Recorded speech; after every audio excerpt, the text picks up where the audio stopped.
Ouais, on va commencer tranquillement et les autres prendront en cours de route.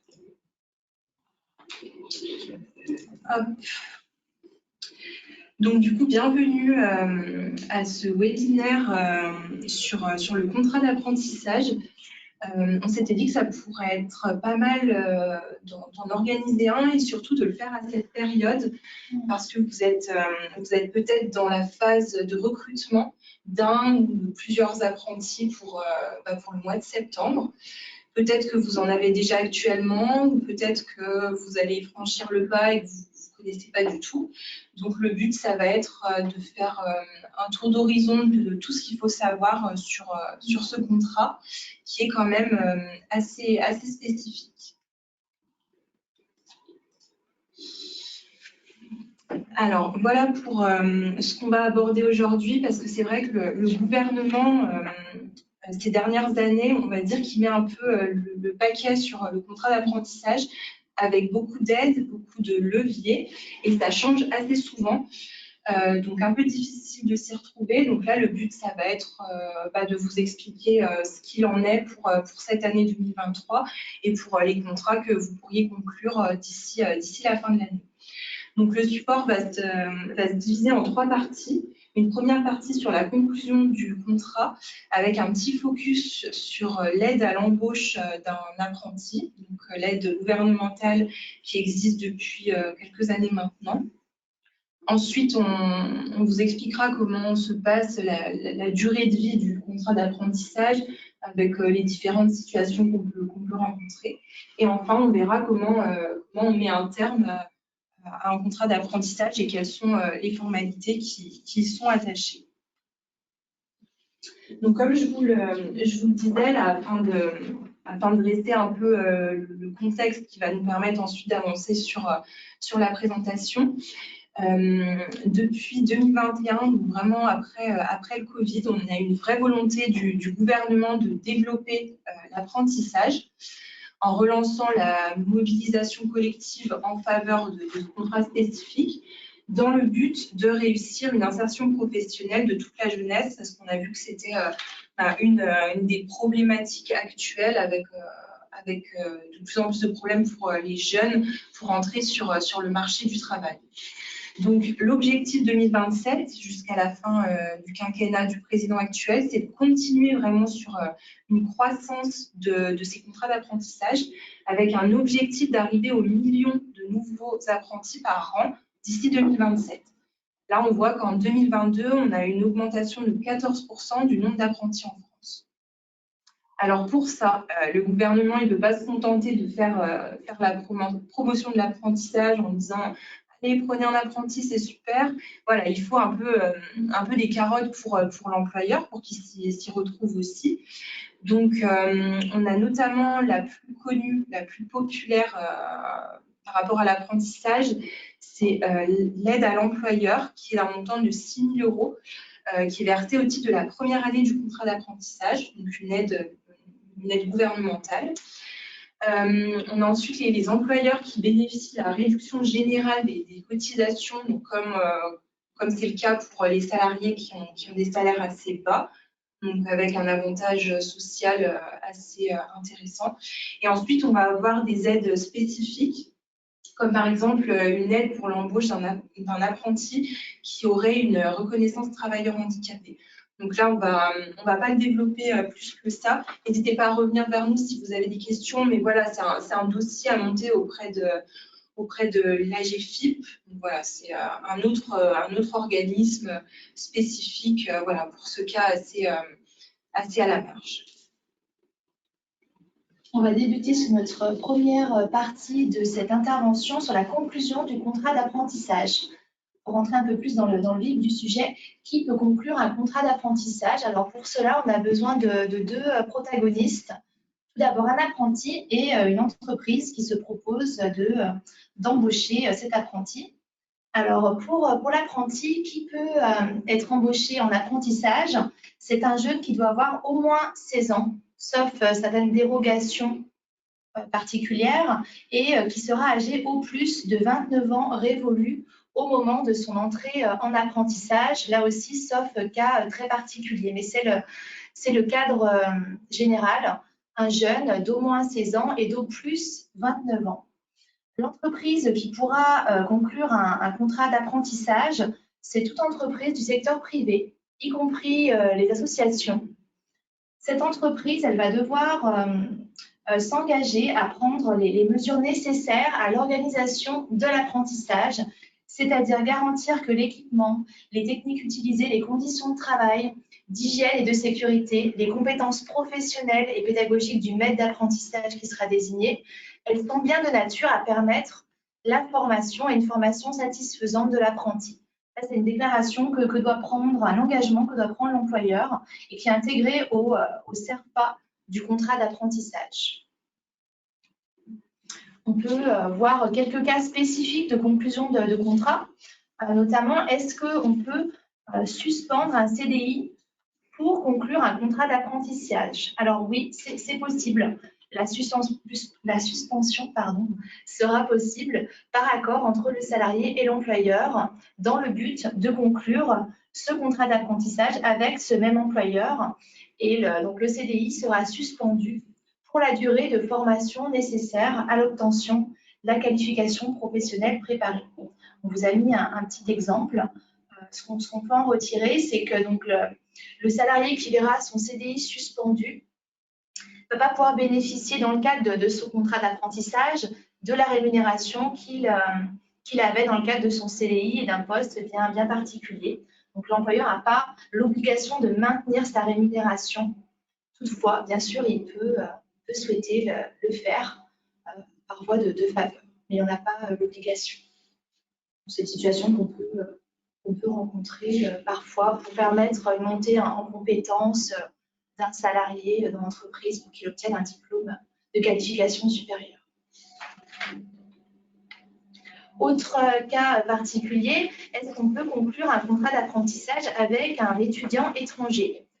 Là aussi, c'est possible, sous condition toutefois. Donc, on peut noter deux cas possibles. Soit l'étudiant va être de nationalité d'un pays de l'Union européenne ou ressortissant de Suisse, Liechtenstein ou de Norvège. Là, dans ce cas-là, ça ne présente pas de difficultés particulières du fait du principe de libre circulation des travailleurs. L'étudiant étranger nationalité UE va pouvoir conclure ce contrat d'apprentissage en France. Il devra simplement justifier sa nationalité d'un État membre de l'UE. Il n'y a pas là d'autorisation de travail à demander à la préfecture, comme on peut le connaître, et notamment si l'étudiant est en revanche de nationalité hors UE, là potentiellement il y aura une autorisation de travail à demander, en plus de la justification par l'apprenti de sa nationalité, de sa possibilité de séjourner en situation régulière en France. C'est quand même le premier préalable à vérifier le droit de séjour de la personne en France avant de vérifier sa possibilité de travailler en France. Je ne vais pas rentrer dans les détails des cas particuliers, mais voilà, pas hésiter à contacter la préfecture si la situation se présente chez vous, parce que l'emploi de travailleurs étrangers est quand même très réglementé.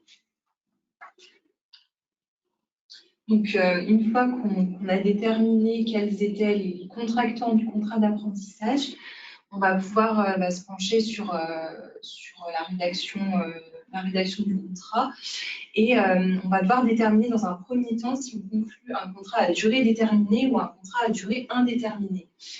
Donc, dans le cadre des contrats d'apprentissage, ce qu'on rencontre quasi tout le temps, c'est des contrats d'apprentissage à durée déterminée.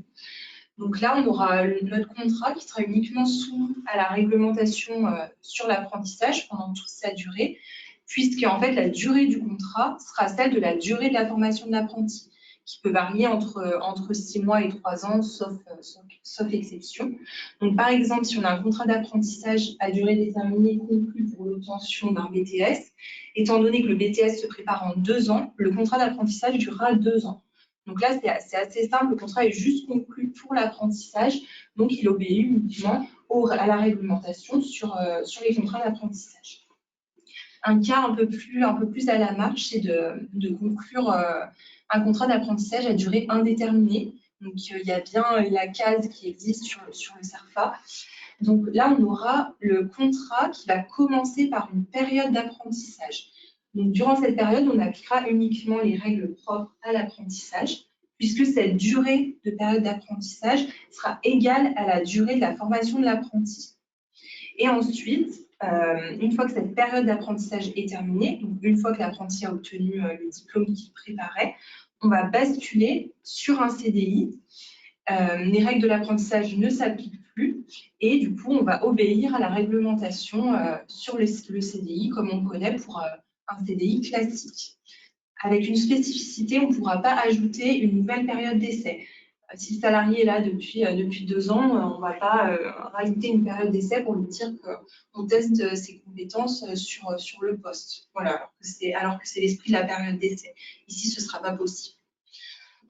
Donc, du coup, là, si on reprend notre cas d'une entreprise qui conclut un contrat d'apprentissage avec un salarié pour qu'il passe un BTS, mais qu'on conclut cette fois en CDI, on aura la première période d'apprentissage de 2 ans, où on appliquera les règles de l'apprentissage avec toutes ses spécificités. Et une fois que notre apprenti aura obtenu son BTS, le contrat de travail va se poursuivre et obéir à la réglementation d'un CDI. On ne sait pas forcément ce qu'on conseille, parce que dans tous les cas, même si on part sur un CDI, il faudra quand même rétablir un contrat écrit après la période d'apprentissage pour déterminer toutes les modalités du contrat de travail qui ne sont plus les mêmes que celles du contrat d'apprentissage. Donc nous, on préconise quand même de faire un contrat d'apprentissage à durée déterminée. Déjà, ça ne nous engage pas. On pourra se dire que finalement, si l'apprenti ne correspond pas, le contrat prendra fin à la fin de la durée, à la fin du contrat, donc à la fin de l'apprentissage. Et c'est pareil, on ne peut pas forcément savoir 2 ans en avance si on aura besoin ensuite d'une personne de manière pérenne sur ce poste. Donc voilà, selon nous, pas forcément d'intérêt à conclure un contrat d'apprentissage à durée indéterminée. Donc maintenant, par rapport au début du contrat d'apprentissage, donc là, c'est un extrait du CERFA qu'on vous a mis. Donc, on doit indiquer la date du début du contrat d'apprentissage. Et on vient nous dire dans la réglementation spécifique à l'apprentissage que cette date de début, elle ne peut pas être antérieure de plus de 3 mois ou postérieure de plus de 3 mois au début du cycle de formation suivi par l'apprenti, c'est-à-dire le premier jour qu'il va passer à l'école. Donc là, je vous ai mis un exemple pour mieux comprendre. On a une femme qui tient un salon de coiffure depuis 1 an et elle réfléchit à conclure un contrat d'apprentissage de 2 ans avec Léo, un jeune qu'elle a rencontré pour une formation au CAP coiffure. Donc, elle s'est renseignée auprès du CFA qui lui a indiqué que le premier jour d'école serait le 4 septembre 2023. Mais elle aimerait bien que son futur apprenti soit au salon avec elle à partir du 15 mai, donc, parce que c'est la grosse période pour elle. Mais elle ne va pas pouvoir faire débuter le contrat d'apprentissage à compter du 15 mai, parce qu'elle ne pourrait le faire qu'au plus tôt le 5 juin, donc 3 mois avant son premier jour au CFA le 4 septembre, ou au plus tard le 3 décembre 2023, 3 mois après le premier jour au CFA. Ce qui se passe souvent, on a des cas dans lesquels on conclut avant un CDD, avant l'apprentissage, voilà, ça se fait aussi, mais on ne pense pas forcément à cette possibilité c'est quand même une grosse période, 3 mois, des fois quand on a besoin d'un jeune juste pour l'été, ça peut être pas mal de prévoir que le contrat commence 3 mois avant septembre, ça nous laisse quand même toute la période estivale. Donc, quand on embauche un jeune en contrat d'apprentissage, on doit conclure un contrat d'apprentissage qui est formalisé par un CERFA. Donc là, qu'on vous a mis en extrait. Le contrat d'apprentissage doit bien être écrit, il doit être signé par l'employeur, par l'apprenti et l'un de ses parents si l'apprenti est mineur, et visé par le CFA, donc le centre de formation de l'apprenti, l'école qui va délivrer les cours théoriques à l'apprenti pendant toute la durée de préparation de son diplôme. Donc, ce fameux CERFA, il peut être rempli directement en ligne après la création d'un compte par l'employeur sur le portail de l'alternance. Donc, c'est assez pratique. Et voilà, là, je vous ai mis la liste des mentions obligatoires du contrat qui viennent reprendre en fait toutes les rubriques du CERFA, avec forcément le nom et le prénom de l'apprenti, de l'employeur, l'effectif de l'entreprise, le diplôme que l'apprenti va préparer, des informations sur le maître d'apprentissage qui va suivre l'apprenti dans l'entreprise. Ce que vous disait Marine tout à l'heure avec l'attestation de l'employeur qui précise que le maître d'apprentissage remplit bien toutes les conditions. On va également remplir le salaire qui va être dû à l'apprenti pendant toute la durée de l'apprentissage et bien sûr la date du début d'exécution du contrat, la date de début de la formation pratique chez l'employeur et la date de début de formation à l'école. Ce qui est pas mal avec le contrat d'apprentissage, c'est qu'on a une notice qui renvoie vers, qui renvoie vers toutes les mentions du CERFA qui peuvent aider à remplir ce contrat. Voilà, la notice est pas mal faite et vous pouvez la trouver facilement sur le service public. Donc après la conclusion de ce contrat d'apprentissage entre l'entreprise et l'apprenti, autre étape vraiment cruciale, c'est le dépôt de ce contrat d'apprentissage auprès de l'OPCO, l'opérateur de compétences de l'entreprise. Cette étape, elle est vraiment très importante parce que c'est elle qui va permettre le déclenchement, l'obtention de l'aide à l'apprentissage. Donc c'est vraiment une étape à ne pas oublier et à réaliser aussi dans les temps, puisque l'employeur a l'obligation de transmettre à son OPCO le contrat d'apprentissage signé dans les 5 jours ouvrables qui suivent le début de l'exécution du contrat d'apprentissage. Un dépôt par voie dématérialisée est possible et donc c'est un dépôt qui est gratuit. Il n'y a pas de coût pour l'entreprise. À réception du contrat signé, l'OPCO va devoir se prononcer sur la prise en charge financière dans un délai de 20 jours. Donc, bien vérifier que le contrat a été correctement rempli, qui répond à toutes les conditions. Et si l'employeur n'a pas de retour dans ce délai de 20 jours, ça signifie pour lui un refus de prise en charge. Donc, c'est bien important à noter aussi. Vous devez donc transmettre à votre OPCO le CERFA d'apprentissage signé dans les 5 jours qui suivent le début d'exécution du contrat. Et l'OPCO va devoir se prononcer dans les 20 jours qui suivent en vous faisant un retour positif. À défaut de retour de leur part, c'est qu'il y a un souci. Et donc, ce dépôt est vraiment important et à faire dans les délais pour permettre le versement par la suite de l'aide exceptionnelle à l'embauche de l'apprenti. On développera un petit peu après. Mais c'est l'employeur n'a rien d'autre à faire que cette formalité-là pour ensuite bénéficier de l'aide à l'embauche. Malgré tout, pour le versement, en tout cas, le déclenchement de l'aide, toutefois, comme un salarié lambda, l'employeur va le déclarer auprès de l'URSSAF dans les 8 jours qui précèdent la prise de fonction. L'apprenti devra aussi bénéficier d'une visite médicale d'information et de prévention auprès de la médecine du travail dans les 2 mois qui suivent son embauche si l'apprenti est majeur ou avant sa prise de fonction si l'apprenti est mineur ou s'il bénéficie d'un suivi médical particulier ou alors s'il va occuper un poste de nuit.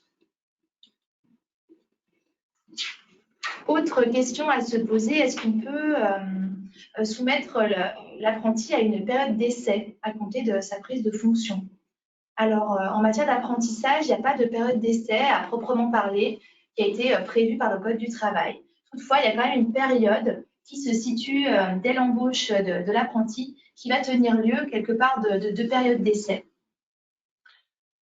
Effectivement, le contrat d'apprentissage, il peut être résilié de manière anticipée par l'employeur ou le salarié, sans motif particulier, dans les 45 premiers jours, consécutifs ou non, de formation pratique en entreprise. Pour cela, l'une des parties doit informer l'autre partie et effectivement, après, on doit notifier au directeur du CFA ainsi qu'à l'OPCO cette rupture anticipée du contrat d'apprentissage dans les 45 premiers jours. Et ensuite, ce sera transmis à l'inspection du travail compétente. On va prendre un exemple concret pour bien comprendre comment se calcule ce délai de 45 jours, 45 premiers jours. Donc, si on prend l'exemple d'un contrat d'apprentissage qui débute le 1er septembre, l'apprenti va débuter sa formation pratique au CFA dès les premiers jours et il va commencer en entreprise à compter du 2 octobre. L'apprenti, petite particularité, il est en entreprise donc une semaine sur 2. Il prend une semaine de congé entre Noël et le jour de l'an.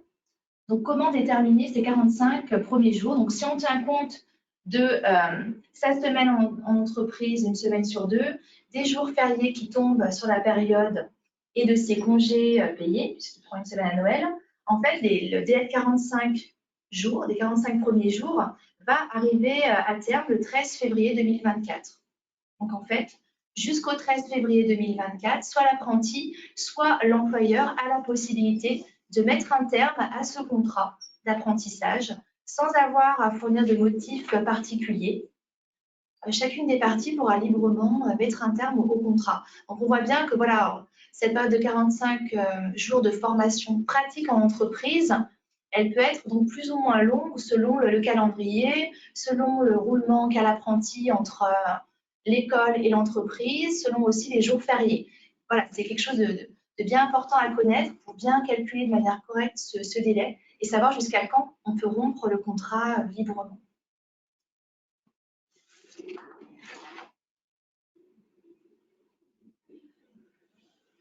Avant de passer à la suite, une petite question. Peut-on déposer le contrat avant l'exécution du contrat? Oui, le contrat, je pense qu'on peut le déposer avant. Oui, à partir du moment où il est signé. Oui, pour moi, il n'y a pas de... Pour moi, il n'y a pas de souci après avoir directement avec l'OPCO les modalités qui sont fixées. Si des fois c'est bloquant, mais pour moi, il n'y a pas de... Oui, c'est vrai que c'est une question intéressante. Ouais. Si on sait qu'on ne va pas pouvoir le faire dans les 5 premiers jours, est-ce qu'on peut anticiper? Il faudrait se renseigner et peut-être voir si c'est possible sur le site de l'OPCO après de le déposer par voie dématérialisée. Parce que maintenant, tous les OPCO ont un peu leur spécificité de dépôt en ligne. Donc, pour avoir la réponse, il faut faire directement avec eux.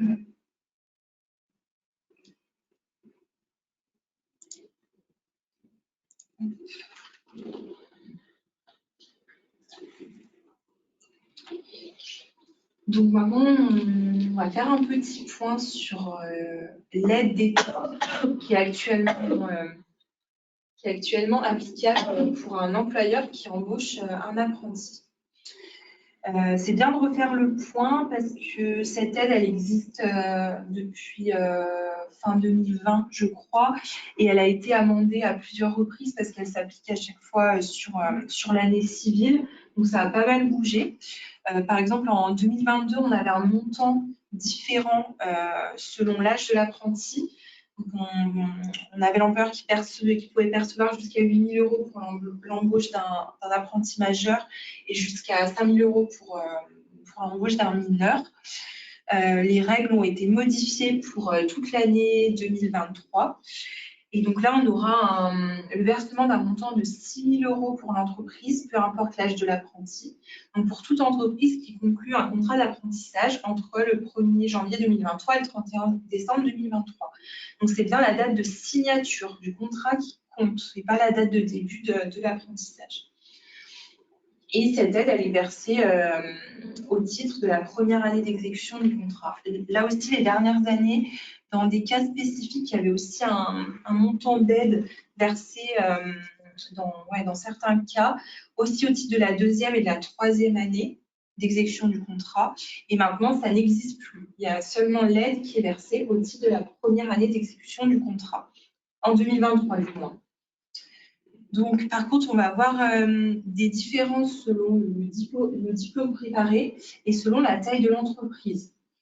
On vous a fait un petit tableau récap.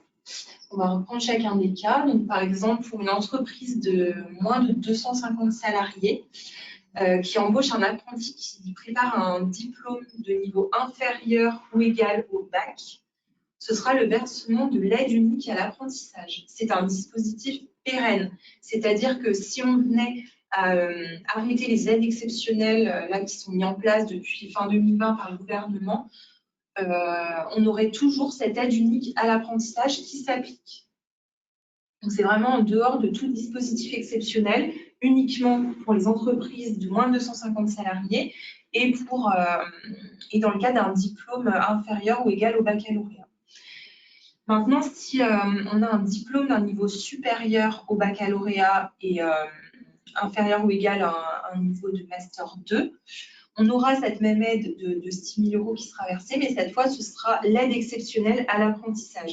Donc, pour l'employeur, ça ne change absolument rien. C'est le même montant qui est versé, c'est le même système, c'est les mêmes modalités à remplir pour l'apercevoir. Mais par contre, si en 2024, le gouvernement décide d'arrêter ces aides, l'employeur ne percevra aucune aide si il embauche un apprenti qui se trouve dans cette situation. Parce qu'en l'état, le dispositif prend fin le 31 décembre. Et pour les entreprises qui ont un effectif supérieur ou égal à 250 salariés, ici aussi, c'est l'aide exceptionnelle à l'apprentissage qui s'applique. Et là, on a des conditions supplémentaires à remplir, donc des conditions supérieures à celles qui sont applicables pour les entreprises qui ont moins de 250 salariés, qui ont trait à des quotas d'alternance sur les années suivant le recrutement de l'apprenti. C'est des conditions assez particulières qui vont dépendre vraiment de la taille de l'entreprise. Donc voilà, on va pas détailler ici, mais voilà, si c'est votre cas, n'hésitez pas à revenir vers nous. Donc comme je vous le disais, les aides, la plupart des aides là sont exceptionnelles, à part pour les entreprises de moins de 250 pour le diplôme inférieur ou égal au bac. Mais toutefois, le gouvernement a laissé entendre que cette aide exceptionnelle, elle serait prorogée jusqu'en 2027, toujours voilà, dans le but d'atteindre leur objectif pour booster à fond l'embauche d'apprentis. Mais pour l'instant, on n'a aucun texte qui est venu nous le confirmer. Donc, en l'état des textes actuels, les aides exceptionnelles prennent fin le 31 décembre 2023. Et donc, seule une aide unique à l'apprentissage qui est pérenne est certaine d'être appliquée encore dans les années à venir. Là, je vous ai mis un petit schéma qui explique le fonctionnement de demande d'octroi jusqu'au versement de l'aide. Donc, pour être sûr que vous voyez bien verser cette aide. Donc, comme on disait, il y a l'employeur n'a aucune demande proactive à faire de versement de cette aide, comme ça peut être le cas pour d'autres aides où on doit remplir un formulaire, on doit le déposer sur une plateforme, on doit attendre l'acceptation. Ici, ce n'est pas du tout comme ça. Comme vous l'expliquait Marine, la seule chose que vous avez à faire, c'est de bien remplir votre CERFA, bien signer et de bien transmettre à l'opérateur de compétences. Et ensuite, c'est l'opérateur de compétences qui va l'instruire, qui va le transmettre au service du ministère du Travail. Et en fait, ils vont ensuite transmettre ces informations à l'agence de services et de paiement qui va mettre en place le paiement de l'aide. Donc vraiment, ce que vous devez retenir, c'est de déposer le CERFA dans les temps et de bien le remplir et de bien le signer. Et ensuite, tout va se faire par un transfert entre les organismes, mais également par la transmission de la DSN avec les payes. Et donc, une fois que tous ces transferts sont faits, c'est l'agence de services et de paiement qui va verser chaque mois cette aide à l'employeur en avance de la rémunération et qui vérifiera ensuite la présence effective du salarié dans les effectifs, donc grâce à la DSN. Donc, grâce à la DSN, on pourra voir s'il y a eu des absences de l'apprenti, etc. Et ça viendra réduire le montant de l'aide. Mais tout va se faire automatiquement par la transmission de la DSN à l'ASP. Donc voilà, vous devrez bien remplir en tant qu'employeur vos coordonnées bancaires dans SILAE, donc SILAE avec un Y, qui va avec l'agence de services et de paiement, en fait, qui va vous permettre de suivre cette aide. Et voilà, vous devez bien transmettre la DSN. Et après, voilà, n'hésitez pas à bien consulter vos mails pour voir si jamais les organismes vous contactent. Si vous avez des questions sur le montant qui vous a été versé, voir directement avec eux. Mais voilà, c'est vraiment une aide qui est facile à percevoir puisque vous n'avez pas vous n'avez pas grand-chose à faire en plus. Voilà. Comme ça peut être le cas pour d'autres aides, où des fois, c'est des dossiers toujours plus complexes à dresser.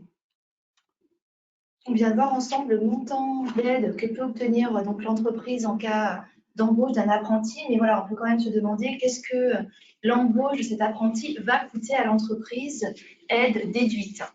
Alors, il faut savoir qu'il y a un simulateur qui a été mis à disposition par le gouvernement sur le portail de l'alternance, qui va permettre de calculer les aides possibles en cas de conclusion d'un contrat d'apprentissage ou également de professionnalisation. On vous a indiqué le lien sur le support qu'on pourra éventuellement vous communiquer si ça vous intéresse. Donc, en allant sur cette page, vous pourrez, en renseignant un certain nombre d'informations, pouvoir déterminer le coût pour l'entreprise de l'embauche de cet apprenti. Il faudra notamment préciser le niveau de formation qui est visé, la durée du contrat, le nombre de salariés présents dans l'entreprise, votre secteur d'activité, le taux de cotisation AT et AMT, le taux pour le versement mobilité, votre région, l'âge de l'alternant et également plus précisément sa date de naissance. Donc j'ai fait moi une petite simulation sur la base de l'embauche d'un apprenti âgé entre 16 et 17 ans pour un contrat d'apprentissage de 2 ans dans une entreprise de 10 salariés, apprentis embauchés à hauteur de 35 heures par semaine au SMIC. Et donc voilà, utiliser le simulateur nous permet de voir le coût employeur avant application de l'aide, donc le coût salarial, 7 531 € à l'année. On applique ensuite les différentes aides et exonérations, donc l'aide de 6 000 € et également l'allègement, la réduction de cotisation, 2 893 €. Et on aboutit au titre de la première année à un reste à charge pour l'employeur qui est à zéro, qui est même négatif, c'est-à-dire qu'il n'y aura aucun coût pour l'employeur au titre de la première année du contrat d'apprentissage lorsqu'elle embauche un apprenti qui a moins de 18 ans. On a aussi le coût prévisible pour la deuxième année. Donc ça, c'est vraiment donné à titre d'indication, mais ça permet un peu de voir voilà, ce que ça peut vous coûter en termes de salaire, de charges, etc. Donc c'est plutôt intéressant, pas hésiter si vous avez un projet d'embauche d'apprenti à aller jeter un coup d'œil. Et voilà, le ministère du Travail nous donne un petit peu un coût moyen selon l'âge de l'apprenti. Donc, si l'apprenti, on l'a vu, est engagé pour une entrée en apprentissage alors qu'il a moins de 18 ans, le coût employeur va être de 0 après déduction des différentes aides. Si l'apprenti est âgé entre 18 et 20 ans révolus, ce qu'aura à débourser l'employeur au titre de la première année du contrat, je le répète, ce sera uniquement 30% du salaire de l'apprenti. Entre 21 ans et 25 ans révolus, l'employeur là aura à débourser à peu près 40% du salaire de l'apprenti. Et voilà, ça grimpe ensuite. Donc, ça permet voilà, de voir le gain pour l'entreprise et ça montre bien vraiment l'intérêt et les avantages liés à l'embauche d'un apprenti dans l'entreprise. On va passer maintenant à notre seconde partie. Je ne sais pas s'il y a des questions. N'hésitez pas, si vous avez des questions. Sur la conclusion du contrat d'apprentissage, avant qu'on passe à la suite. On essaie de regarder les questions au fil de l'eau. Donc, si vous en avez, n'hésitez pas. Dans la mesure du possible, on essaiera d'y répondre autant qu'on le peut. Donc là, on a vu ensemble les modalités de conclusion du contrat d'apprentissage, les formalités pour bénéficier de l'aide à l'embauche de l'apprenti. On va voir dans une seconde partie toutes les règles liées à l'exécution de ce contrat d'apprentissage, détermination de la rémunération, règles, durée du travail, durée de repos, etc. On va tout d'abord commencer par la détermination de la rémunération qui est versée à l'apprenti. C'est plutôt le casse-tête de l'employeur de déterminer cette rémunération parce que c'est quand même pas simple. Donc, à défaut de dispositions plus favorables qui seraient prévues par votre convention collective ou tout autre accord que vous auriez prévu avec l'apprenti, les règles qui s'appliquent la rémunération de l'apprenti, elle va dépendre notamment de deux choses. De l'âge de l'apprenti, selon qu'il est mineur, qu'il est entre 18 et 21 ans, entre 21 et 26 ans, ou qu'il soit âgé de plus de 26 ans. Et également, cela va dépendre de son année d'exécution du contrat. Ça a été mentionné sur le support, on parle bien de l'année contractuelle et non de l'année du cycle de formation théorique. Par exemple, si j'embauche un apprenti pour une 3e année de licence en apprentissage qui se déroule en 1 an, on est bien sur la première année d'exécution du contrat, alors même que l'apprenti a vocation à obtenir une licence qui se prépare en 3 ans. Et simplement, il sera en apprentissage au titre de la 3e année qui se prépare en 1 an. Donc, c'est bien l'année contractuelle, c'est la première année d'exécution du contrat. On verra ensuite avec Charlotte, il y a quand même des petits tempéraments pour venir voilà, compenser l'application de cette règle qui est assez stricte et qui ne tient pas compte du cursus. On verra par la suite.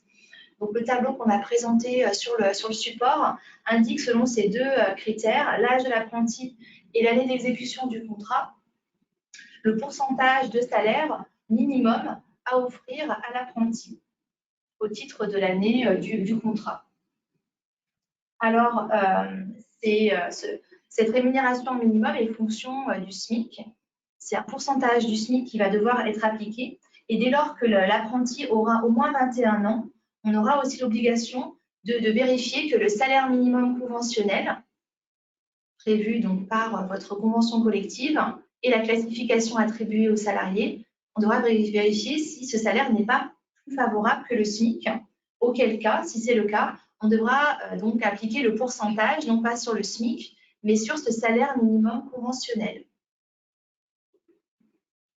Si bien sûr il est supérieur au SMIC. Si toutefois il n'était pas supérieur au SMIC, on resterait sur un pourcentage du SMIC. Mais voilà, la prise en compte des dispositions de votre convention collective, elle va devoir intervenir à partir de l'âge du salarié de ses 21 ans. Toutefois, je précise quand même qu'il y a certaines conventions collectives qui vont prévoir malgré tout des dispositions en matière de rémunération de l'apprenti sur la base du SMIC, mais avec des taux plus élevés. Donc, il faut quand même malgré tout jeter un coup d'œil à vos dispositions conventionnelles. Elles peuvent prévoir un tableau très similaire à celui-là, mais avec des taux du SMIC qui soient plus élevés. Mais le minimum conventionnel s'applique vraiment à partir de l'âge de 21 ans. Donc, on apporte quelques précisions. Alors, si toutefois l'apprenti il a moins de 16 ans, on a vu que l'entrée en apprentissage est à partir de 16 ans. Il y a quand même quelques cas où on peut embaucher un apprenti de moins de 16 ans. Et bien là, pour la rémunération, on lui appliquera le taux applicable aux apprentis âgés de 16 à 17 ans, donc de moins de 18 ans. Que se passe-t-il si l'apprenti il change de tranche d'âge en cours de contrat? Et bien là, dans ce cas-là, le taux de sa rémunération minimum va devoir être relevé au premier jour du mois suivant le jour au cours duquel l'apprenti a atteint l'âge de 18, 21 ou 26 ans. On va en faire application le mois suivant. Donc, c'est l'exemple qu'on vous présente. Un apprenti embauché le 1er septembre 2022, âgé de 20 ans, en vertu du tableau qui est présenté, sa rémunération minimum est fixée à 43% du SMIC. Il a 21 ans le 12 janvier 2023.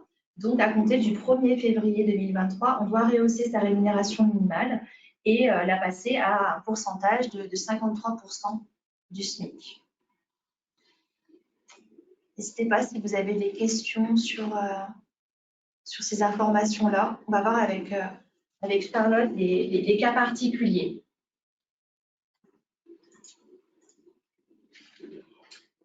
Alors voilà, ce qu'on a vu, c'est le grand principe par rapport à la rémunération de l'apprenti. Mais après, on a plein de cas particuliers. Donc, pour ceux qui ont déjà conclu des contrats d'apprentissage, je pense que vous êtes déjà posé beaucoup de questions selon les cas. Donc là, on va vous en présenter plusieurs de manière non exhaustive. Et voilà, après, il faut vraiment faire du cas par cas. Donc, dans un premier temps, on a le cas de la succession de plusieurs contrats d'apprentissage. Parce que forcément, un jeune qui évolue dans le cycle scolaire, il peut potentiellement enchaîner plusieurs contrats d'apprentissage pour préparer plusieurs diplômes. Et dans ce cas-là, se pose la question de l'impact du précédent contrat d'apprentissage sur le nouveau qui est conclu en matière de rémunération. Donc, ce qu'on vient de nous dire, c'est qu'on a le principe selon lequel notre apprenti va bénéficier d'une rémunération au moins égale à celle à laquelle il pouvait prétendre dans le cadre de son précédent contrat. Étant à préciser que le maintien de la rémunération il est obligatoire que si l'apprenti a obtenu le diplôme qu'il préparait dans le contrat précédent. Si ce n'est pas le cas, on fait comme s'il n'avait pas eu de contrat d'apprentissage après. Là, on va dire que notre apprenti, il a obtenu un diplôme et qu'il conclut un autre contrat d'apprentissage après son précédent contrat d'apprentissage avec lequel il a obtenu son tout dernier diplôme. Donc, si notre apprenti conclut un contrat d'apprentissage avec le même employeur, sa rémunération elle va devoir être au moins égale à celle qu'il percevait la dernière année de son précédent contrat, sauf si il a passé un cap au niveau de son âge qui le fait augmenter dans la grille. Mais si ce n'est pas le cas, on lui maintient exactement la même rémunération. Pas trop compliqué. Par contre, si notre apprenti change d'entreprise, là, on nous dit que le maintien de la rémunération, il s'entend comme étant égal à la rémunération minimale à laquelle l'apprenti pouvait prétendre pendant sa dernière année d'exécution du précédent contrat, sauf quand l'application des rémunérations en fonction de l'âge est plus favorable. Donc là, ce n'est pas forcément très clair. Donc on se demande qu'est-ce qu'on doit entendre par rémunération minimale à laquelle il pouvait prétendre. C'est différent de la rémunération qu'il percevait l'année d'avant, comme on vous l'a expliqué si on ne change pas d'employeur. C'est-à-dire que là, en fait, si notre apprenti il arrive chez le nouvel employeur, il monte sa fiche de paye, il dit regardez ce que mon employeur me payait avant, vous devez me payer la même chose. En fait, ça ne marche pas comme ça. Il ne pourra pas forcément prétendre à ce qu'il percevait dans le cadre de son précédent contrat. On vient nous dire que l'apprenti il peut prétendre au salaire qui est déterminé par le Code du travail ou la convention collective si le nouvel employeur applique la même convention collective que le précédent employeur. C'est-à-dire que dans le cadre du nouveau contrat, l'employeur va être tenu de reprendre la rémunération qu'il percevait l'année d'avant, mais juste si cette rémunération était déterminée par le Code du travail ou par la convention collective s'il applique la même convention collective. S'ils appliquent une convention collective différente, l'employeur sera seulement tenu de faire un maintien de la rémunération qui était fixée par le Code du travail. Donc, ça veut dire que le nouvel employeur n'a pas l'obligation de reprendre une rémunération contractuelle plus favorable qui était pratiquée chez le précédent employeur. Par exemple, on va dire que notre apprenti, il pouvait percevoir en fonction du Code du travail 27% du SMIC, mais que l'employeur, par voie de faveur, lui octroyait 30%. Le nouvel employeur ne sera pas tenu de maintenir 30%, parce que c'était un accord entre le salarié et l'ancien employeur, donc ça ne regarde pas. Il devra pratiquer la rémunération égale à 27% du SMIC. Et le nouvel employeur ne sera pas non plus tenu de reprendre une rémunération plus favorable pratiquée chez l'ancien employeur, rémunération qui était plus favorable à cause d'une convention collective différente de celle que le nouvel employeur applique. Donc, je pense que c'était assez compliqué, même moi en l'expliquant, je le dis, je ne comprends rien à ce que je dis. Mais voilà, c'est... Après, quand on a le cas précis, c'est assez facile à vérifier. Donc là, je vous expose la règle et quand vous aurez le cas, vous pourrez reprendre la slide et regarder pour vérifier ce qu'on maintient ou ce qu'on ne maintient pas.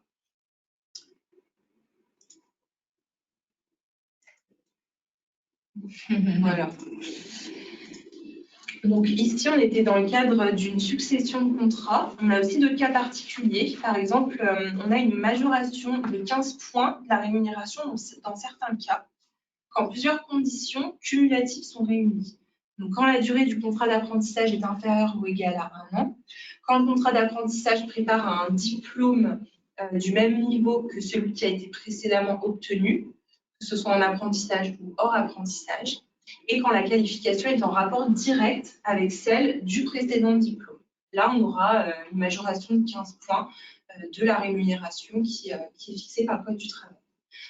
On a également la spécificité d'une durée de contrat qui est inférieure ou supérieure à la durée du cycle de formation. Ça peut être le cas quand on a un niveau initial de compétences de l'apprenti qui est élevé, ou alors parce qu'il a acquis des compétences dans le cadre d'une mobilité à l'étranger qui peut mettre à profit dans le cadre de ce nouveau diplôme, ou même si ça a été le cas dans un service civique, par exemple. Et quand la durée du contrat d'apprentissage est inférieure à celle du cycle de formation qui prépare à la qualification qui fait l'objet du contrat, on nous dit que l'apprenti sera considéré en matière de rémunération comme ayant déjà accompli une durée d'apprentissage égale à ce cycle de formation. Là, ça va être beaucoup plus clair avec un exemple. On a par exemple un étudiant qui a suivi une première année de master, donc un master 1, hors apprentissage. Il va conclure et commencer à exécuter un contrat d'apprentissage pour la deuxième année et dernière année du master, donc pour son année de master 2. Alors, comme on vous l'a dit tout à l'heure, on regarde la première année contractuelle. Donc, ici, il sera considéré comme en première année contractuelle puisqu'il n'était pas en apprentissage avant. Mais par contre, selon la règle que je viens de vous énoncer, son année qu'il a fait en formation initiale en master 1, elle va être appréciée comme si elle avait déjà été effectuée en apprentissage. Donc, du coup, comme si son année de Master 2 était une deuxième année contractuelle. Donc, du coup, il aura bien une rémunération au taux de la deuxième année de la tranche d'âge considérée, alors même qu'il n'est dans les faits qu'en première année d'exécution du contrat. Et deux autres précisions qu'on voulait vous apporter, on a souvent le cas pour un apprenti qui est en licence, notamment le cas de la licence professionnelle qui se prépare en une année, après 2 années d'enseignement supérieur, par exemple DUT, BTS. Donc je sais que les DUT, ça n'existe plus forcément maintenant. Je sais que maintenant, c'est des BUT qui se préparent en 3 ans, mais je crois quand même qu'on peut valider un DUT au bout de 2 ans.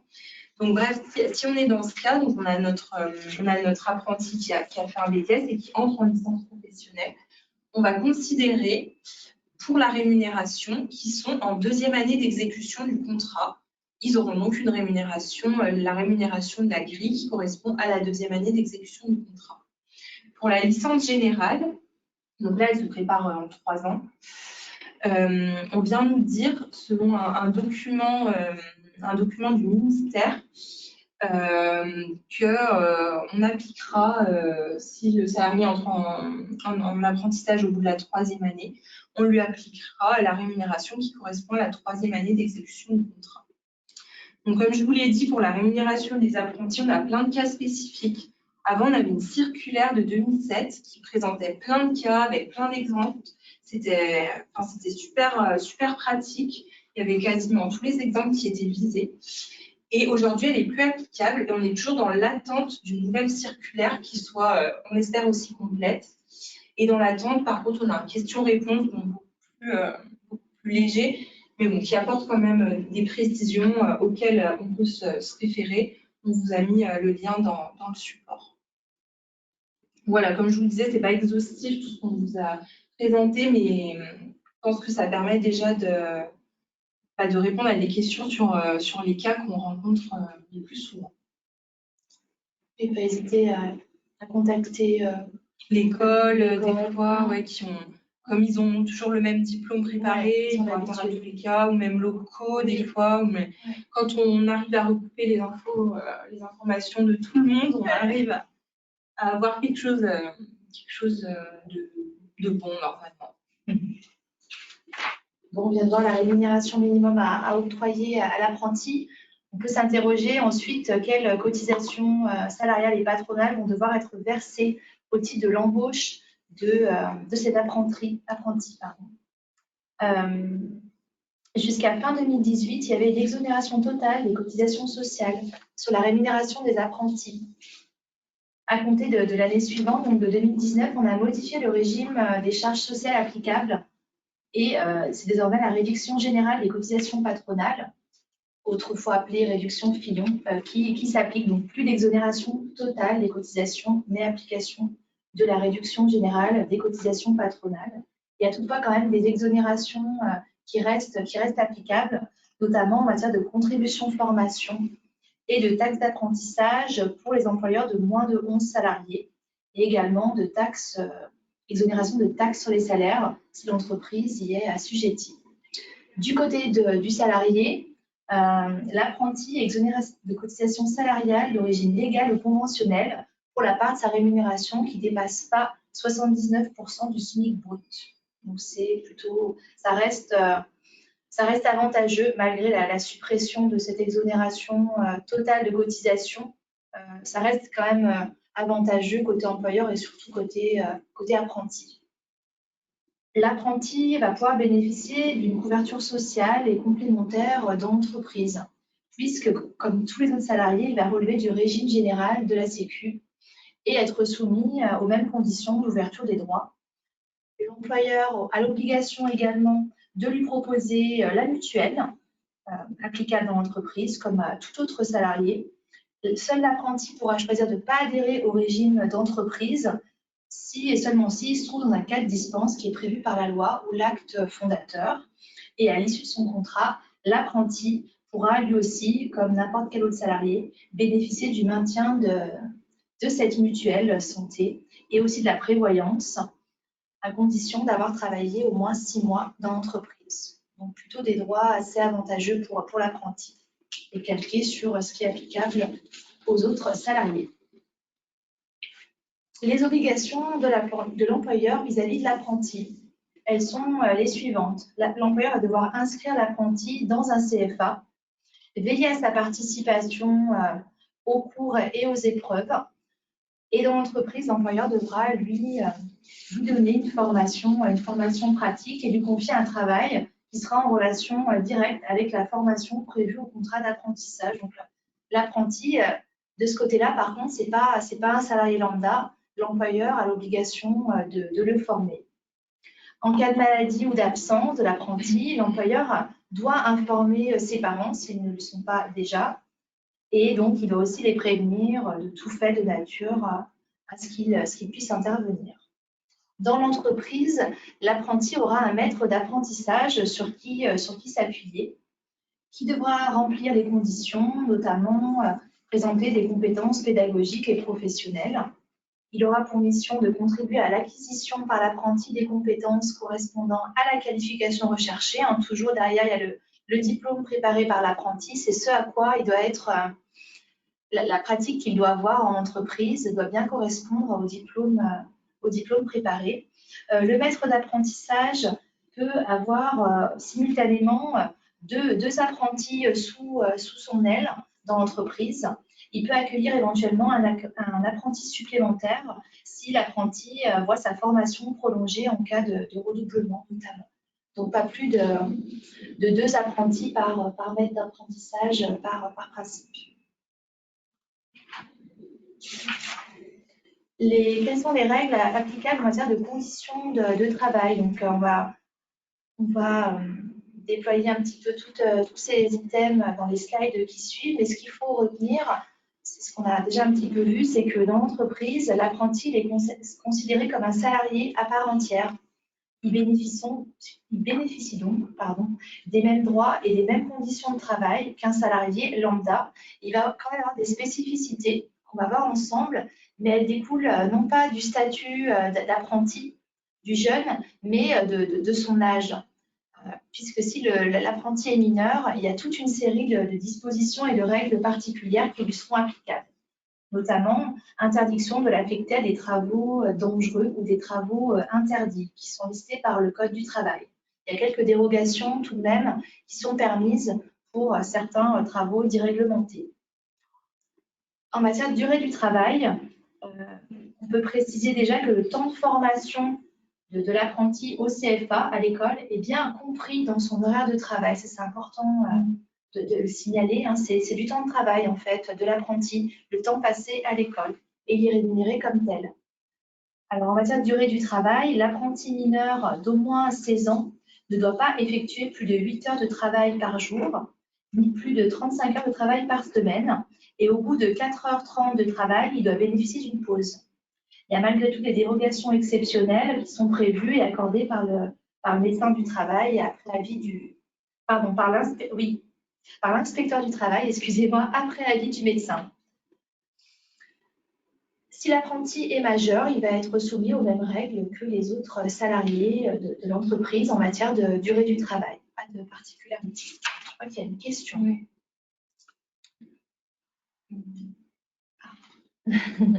Bon, c'est plutôt des commentaires, des gentils commentaires. Merci.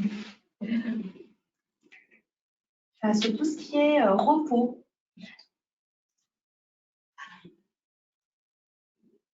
On va y venir pour les congés payés, du coup. En matière de repos, si l'apprenti a moins de 18 ans, il va devoir bénéficier d'un repos minimal quotidien d'au moins 12 heures consécutives entre 16 ans et 18 ans. Et s'il a moins de 16 ans, ce qui est plutôt rare, là, le repos minimal quotidien doit être de 14 heures consécutives. Par semaine, l'apprenti devra bénéficier, l'apprenti mineur, d'au moins 2 jours de repos consécutifs, sauf dérogation. Et en principe, l'apprenti mineur ne peut pas travailler le dimanche. Il faut bien le noter. Si l'apprenti est majeur, pareil, même réglementation que pour les autres salariés de l'entreprise en matière de repos. Sur les heures supplémentaires, l'apprenti âgé de moins de 18 ans ne peut pas effectuer d'heures supplémentaires, par principe. Il y a quelques cas de dérogation, on ne rentrera pas dans le détail ici, mais bien garder ce principe à l'esprit. Si l'apprenti a au moins 18 ans, il pourra effectuer des heures supplémentaires, comme les autres salariés de l'entreprise. On l'a vu ensemble, le temps passé à l'école fait partie intégrante de son horaire de travail. Il faut donc le prendre en compte pour déterminer s'il y a eu ou non accomplissement d'heures sup. Et les heures supplémentaires, elles seront rémunérées de la même façon qu'elles le sont pour les autres salariés de l'entreprise, pour l'apprenti majeur.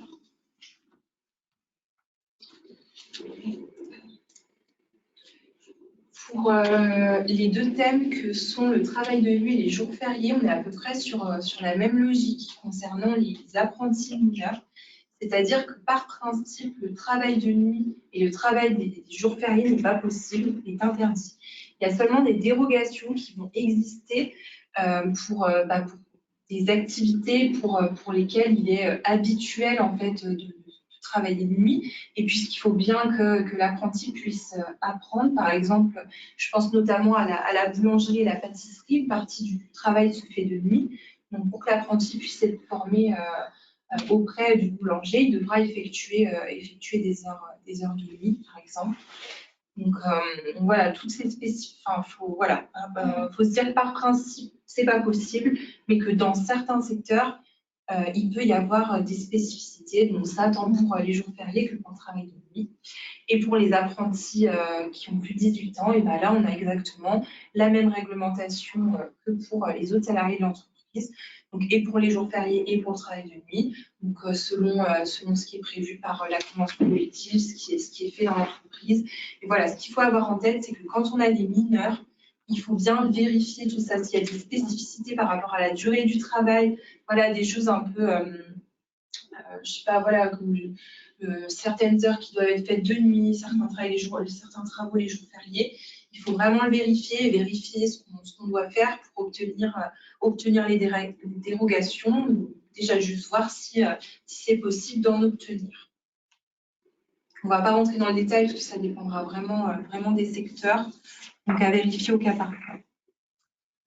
Ensuite, concernant les congés payés, donc ça c'est une question qui était dans le chat, les apprentis sont soumis à la réglementation de droit commun. Ça veut dire qu'ils acquièrent 2,5 jours ouvrables de congé si vous êtes en jour ouvrable, 2,08 si vous êtes en jour ouvré, par mois de travail effectif. Et donc on compte et le temps qui est passé en CFA et le temps qui est passé dans l'entreprise. Donc au même titre que les salariés, ils acquièrent ces jours. Et après, à vous de voir en fonction de ce que veut l'apprenti, de l'organisation dans l'entreprise, si ces congés sont pris ou non. Ils bénéficient aussi des congés pour événements familiaux. Et il y a également un congé supplémentaire pour les apprentis de 5 jours ouvrables pour préparer à l'examen.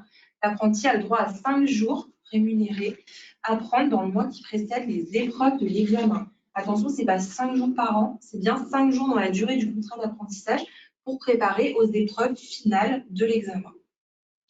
Concernant les primes, on a le principe d'égalité de traitement qui s'applique pour tous les salariés et donc pour les apprentis y compris.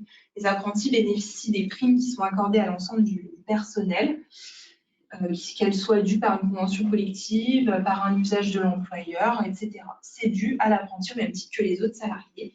Idem pour l'accord d'intéressement et de participation. Et je rajouterais même pareil pour la prime de partage de la valeur. Vous nous dites souvent, bah non, on ne va pas la verser à l'apprenti, il est apprenti et il a la moitié du temps. Et ben non, ça ne peut pas entrer en compte, ce serait discriminatoire. Concernant les frais de transport, vous avez la même obligation que vous avez avec vos autres salariés de prendre 50%, de prendre en charge au moins 50% de l'abonnement transport de l'apprenti pour se rendre de chez lui jusqu'à l'entreprise, comme tous les autres salariés. Par contre, il y a une question qui se pose pour les frais de transport entre le domicile et l'école. La question n'est pas clairement tranchée. On a une partie de la doctrine qui considère que le CFA est assimilé à l'entreprise, donc que l'employeur doit prendre la moitié des frais de transport en charge, la moitié des abonnements, et une autre partie qui estime que les heures de formation sont complètement déconnectées de ce cadre et donc n'ouvrent pas droit à la prise des frais de transport. Donc, insécurité juridique là-dessus. On ne sait pas trop. En tout cas, il n'y a rien de tranché.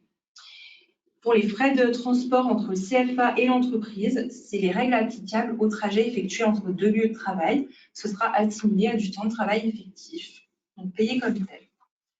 Pour les titres restaurants, c'est lié à la présence effective du salarié à son poste de travail. Donc là, ça va être le seul cas pour lequel on va pouvoir considérer que les périodes en école n'ont pas la même nature que les périodes à l'entreprise, puisque l'apprenti ne pourra avoir les tickets restaurants que pour les périodes où il est en entreprise. Alors, que se passe-t-il si l'apprenti prend les 5 jours ouvrables pour préparer son examen et ne se rend pas aux épreuves? Après, par rapport au jour de congé, je pense qu'on ne pourra rien faire. Il y a le droit qu'il aille aux épreuves ou pas. Après, il faudra plus voir par rapport aux conséquences sur le contrat qui ne se soit pas rendu aux épreuves. Mais pour moi, pour les jours, on ne pourra rien faire. Oui, la question derrière, c'était peut-être de le mettre en absence, étant donné qu'il ne s'est pas rendu aux épreuves. Mais comme dit Charlotte, à partir du moment où l'octroi de ce congé de 5 jours ouvrables est de droit, je vois difficilement comment on pourrait lui mettre une absence sur son bulletin à ce titre.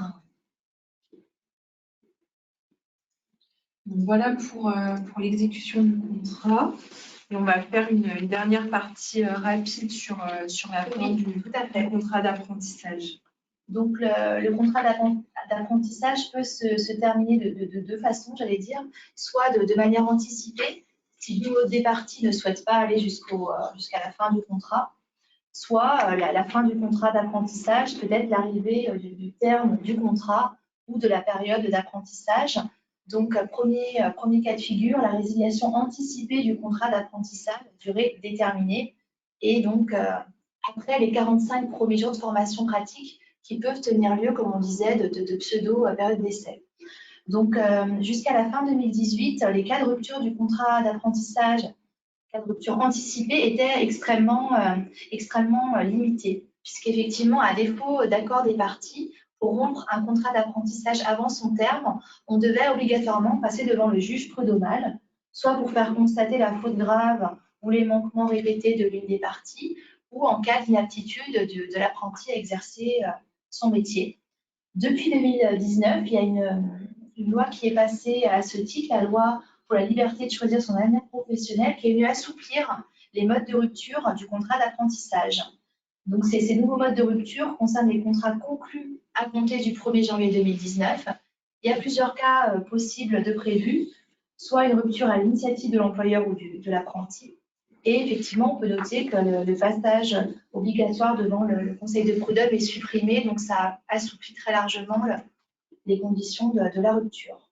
Donc, les cas de rupture possibles depuis le 1er janvier 2019 sont les suivants. Donc, comme auparavant, les parties peuvent rompre le contrat d'un commun accord par un écrit signé les deux parties. Aucun motif spécifique à indiquer dans cet écrit.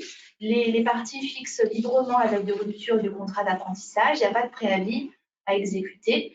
Aucune indemnité de précarité n'est due dans ce cas. Ce n'est pas considéré comme un CDD lambda. On ne verse rien aux salariés. Il n'y a pas de modèle type de cette rupture, cette convention de rupture d'un commun accord. Donc l'employeur est assez libre d'un point de vue du formalisme, bien pensé à indiquer la date de rupture fixée par les parties. Cet écrit sera à communiquer au directeur du CFA ainsi qu'à l'OPCO. Autre cas de rupture anticipée du contrat d'apprentissage, cette fois à l'initiative de l'employeur. Donc, si on n'arrive pas à parvenir à un accord amiable, l'employeur a quand même la possibilité de mettre un terme au contrat d'apprentissage de matière anticipée selon les motifs suivants. En cas de force majeure, de faute grave de l'apprenti, ou si l'apprenti est déclaré inapte par le médecin du travail, et enfin, en cas de décès de l'employeur, maître d'apprentissage, si on est dans une entreprise unipersonnelle. Donc, dans ces situations-là, de rupture anticipée du contrat d'apprentissage à l'initiative de l'employeur, la rupture va prendre la forme d'un licenciement avec l'obligation de respecter toutes les règles en la matière, notamment la tenue de l'entretien préalable, l'obligation de notifier le licenciement. On peut éventuellement mettre à pied aussi à titre conservatoire le salarié si une faute est commise. Mais ça se traite effectivement, cette rupture anticipée comme un licenciement. Ensuite, on a la rupture à l'initiative de l'apprenti. Donc ça, c'est une nouveauté depuis le 1er janvier 2019. L'apprenti peut démissionner de son contrat d'apprentissage, ce qui n'était pas le cas avant. Alors, on vous a mis démissionner entre guillemets parce que c'est une procédure spécifique. C'est pas comme la démission d'un CDI, c'est des règles différentes qui s'appliquent, puisque notre apprenti doit saisir ce qu'on appelle le médiateur consulaire. Après avoir laissé écouler un délai de 5 jours calendaires au moins, il informe l'employeur du souhait de rompre le contrat. Et la rupture du contrat pourra intervenir 7 jours calendaires minimum après cette information de l'employeur. Attention, évidemment, si l'apprenti est mineur, ça doit être signé par son représentant légal. Et une fois que le salarié a fait son courrier, il doit l'adresser aussi à l'établissement de formation théorique de l'apprenti. Voilà, si l'apprenti ne l'a pas fait, l'employeur l'informera. Ensuite, quelques cas spécifiques. Si notre apprenti est exclu du CFA, l'employeur va être autorisé à licencier l'apprenti. Ça constitue une cause réelle et sérieuse de licenciement. Il a un motif pour le faire. L'employeur ou l'apprenti peuvent saisir le médiateur consulaire pour contester la décision d'exclusion du CFA. Et l'employeur, s'il n'est pas obligé de licencier l'apprenti, il peut conserver l'apprenti qui a fait, alors même qu'il a été exclu du CFA. Mais par contre, dans ce cas, il sort de l'apprentissage et il doit conclure un contrat de travail de droit commun. Puisque l'apprentissage, c'est une formation théorique et une formation pratique. Il ne peut pas le garder avec toutes les spécificités et les avantages du contrat d'apprentissage s'il n'y a pas de formation théorique en face. Ensuite, on a la rupture du contrat en cas de liquidation judiciaire de l'entreprise. Donc là, la rupture, elle est notifiée à l'apprenti par le liquidateur judiciaire et il bénéficiera des dommages et intérêts au moins égal à ce qu'il aurait perçu si son contrat était arrivé à son terme. Enfin, on a le cas de l'obtention du diplôme. L'apprenti peut rompre de manière anticipée le contrat une fois le diplôme obtenu. Attention, seul l'apprenti peut le faire, pas l'employeur. S'il décide de le faire, il doit quand même respecter un préavis d'un mois pour que l'employeur puisse s'organiser. Et la résiliation du contrat d'apprentissage ne peut pas intervenir avant le lendemain de la publication des résultats.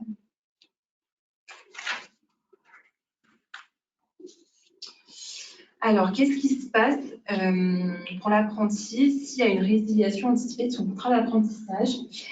eh bien, il va être empêché de poursuivre sa formation. Et du coup, il y a des obligations qui pèsent sur le CFA, donc son école. Le CFA doit permettre à l'apprenti de poursuivre sa formation théorique pendant 6 mois. Du coup, notre apprenti va basculer sous statut de stagiaire de la formation professionnelle. Et le CFA doit aussi permettre à l'apprenti de trouver un nouvel employeur susceptible de lui permettre d'achever son cycle de formation. Donc, il doit l'aider dans ses recherches. Si le contrat d'apprentissage est conclu pour une durée indéterminée, donc avec une période d'apprentissage au début, si l'apprentissage s'arrête, et ben, ensuite, ça va directement basculer sur le CDI. Donc, si l'employeur veut rompre le CDI, on retombe sur les règles de droit commun de rupture d'un CDI, donc rupture conventionnelle, démission ou licenciement. Donc, la fin du contrat d'apprentissage, elle peut intervenir si l'une ou des parties, ou les deux parties souhaitent mettre un terme au contrat avant sa date de fin, donc de manière anticipée. Et la fin du contrat d'apprentissage, elle surviendra également lorsque le contrat d'apprentissage arrivera à son terme ou si la période d'apprentissage arrivera à son terme en cas de conclusion d'un contrat d'apprentissage à durée indéterminée. Là, on peut noter donc deux cas, ce que j'ai un petit peu évoqué. Lorsque le contrat d'apprentissage est conclu à durée déterminée, lorsqu'il arrive donc à son terme, ce contrat, plusieurs possibilités s'offrent aux parties à l'issue de ce contrat d'apprentissage. Soit les parties donc, ne souhaitent pas poursuivre leur relation contractuelle, chacun repart un petit peu de son côté, l'apprenti quitte l'entreprise, ou alors l'apprentissage a plutôt été concluant et les parties souhaitent poursuivre leur relation contractuelle et conclure donc un nouveau contrat pour poursuivre leur collaboration. Donc, on a la possibilité de conclure un nouveau contrat d'apprentissage. Si l'apprenti souhaite compléter sa formation, il peut poursuivre dans la même entreprise via un nouveau contrat d'apprentissage à durée déterminée notamment. Autre possibilité, les parties peuvent conclure un CDI de droit commun. Là, il n'y a pas de difficulté particulière. Ou enfin, l'employeur peut souhaiter conserver l'apprenti dans le cadre d'un CDD. Attention là au respect des règles de délai de carence entre contrats, puisqu'effectivement, ce contrat d'apprentissage à durée déterminée, il n'en reste pas moins un CDD de droit commun. Donc, si l'employeur conserve le salarié via un CDD de surcroît d'activité, par exemple, un potentiel délai de carence devra être respecté entre les contrats. Voilà, donc ça, il faut bien s'interroger sur ces règles de délai de carence. C'est important. En cas de poursuite des relations contractuelles, possibilité éventuellement de prévoir une nouvelle période d'essai uniquement si le poste à pourvoir va être différent de celui occupé pendant l'apprentissage. C'est un peu ce qu'on a vu en amont avec Charlotte. Étant donné qu'on a eu l'apprenti dans l'entreprise pendant 2 ans, dans le cadre de son contrat, si on souhaite l'embaucher pour un poste identique, voilà, on connaît l'apprenti, on ne peut pas lui infliger, j'allais dire, une nouvelle période d'essai. L'ancienneté acquise au titre du contrat d'apprentissage doit être reprise si le contrat d'apprentissage et le CDD, le CDI qui suit intervient sans interruption. Si toutefois il y a quelques jours dans l'intervalle entre les contrats, on n'a pas d'obligation de reprendre l'ancienneté, sauf disposition conventionnelle contraire ou accord entre les parties, bien sûr. S'il y a une semaine de battement entre les deux, il faut reprendre, je conseille de reprendre l'ancienneté. On devra aussi vérifier la rémunération minimum conventionnelle à offrir aux salariés. Entre-temps, il a quand même obtenu un diplôme. Il faudra voir si le poste occupé est différent, donc ça nécessitera de mettre à jour sa rémunération. Et deuxième cas de figure, si on était dans le cas d'un contrat d'apprentissage à durée indéterminée, la période d'apprentissage arrive à son terme. Là, de la même façon, le contrat va se poursuivre normalement à l'issue de la période d'apprentissage dans le cadre des règles de droit commun applicables au CDI. C'est ce que disait Charlotte. Bon, bien sûr, on ne pourra pas prévoir une nouvelle période d'essai. Il faudra revaloriser éventuellement la rémunération de l'apprenti de la même façon. Voilà, on arrive au terme de tout ce qu'on voulait vous dire sur le le contrat d'apprentissage. On espère qu'on a pu répondre à vos principales questions. On va quand même prendre connaissance du chat. S'il y a d'autres questions, c'est déjà midi 20. Est-ce que les nombreuses absences injustifiées au CFA et parfois en entreprise peuvent être considérées comme une faute grave? Le CFA me dit que l'exclusion est à l'initiative de l'entreprise et non du CFA. Alors, oui, le cas de rupture de l'exclusion de l'apprenti, c'est le cas de l'exclusion par le CFA. Oui, c'est ça. Donc, c'est pas l'employeur qui peut décider de l'exclure de l'école. Mais effectivement, s'il y a des absences injustifiées, nombreuses, l'apprenti pourra être sanctionné disciplinairement, mais ça commencera sans doute plutôt par un avertissement dans un premier temps. Pas hésiter à être en contact avec le CFA pour voir ce qui est possible de faire. Faut pas rester inactif et tout accepter non plus. Oui. Hein. N'hésitez pas à revenir vers nous pour cette problématique-là ou d'autres problématiques que vous auriez. On est à votre disposition pour répondre à vos questions. Voilà. Il n'y a pas d'autres... S'il n'y a pas d'autres questions... Bon, je crois qu'on a fait le tour des questions. On vous remercie pour votre attention. Merci beaucoup. Et on vous souhaite une bonne journée. Une très bonne journée. Merci. Merci. Au revoir. Au revoir.